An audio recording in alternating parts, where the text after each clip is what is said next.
শয়তান আল্লাহকে চ্যালেঞ্জ দিয়েছিল, আল্লাহ আপনি তো জান্নাতে ঢোকাতে পারবেন না, এতগুলো জান্নাত কেন বানালেন, জাহান্নাম আরো বেশি হলে ভালো হতো।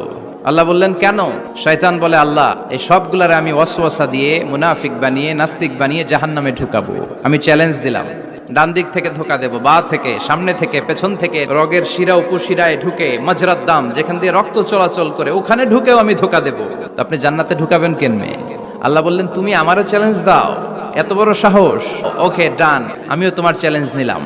তুমি আজীবন ধোকা দিবা, আজীবন তুমি গুমরা করবা, বেনামাজি বানাবা, জালিম বানাবা। কিন্তু আমার বান্দা কোন এক ওয়াক্তের নামাজে মসজিদে ঢুকে অথবা মাঝরাতে ঘুম ভেঙে গেলে তাহাজ্জুদের জায়নামাজে চোখের পানি ছেড়ে যখন ক্ষমা চাইবে, আমি সব গুনাহ মাফ করে দেব, তুই কি করবি? আমরা ভুল করব, শয়তান ওয়াসওয়াসা দিবে আর আল্লাহ মাফ করবে, ঠিক কিনা? দিনের 24 ঘন্টা তিনি বসে থাকেন, কখন আমার বান্দা চোখের পানি ছেড়ে আমার কাছে ক্ষমা চায় আর আমি আল্লাহ ক্ষমা করে দিব।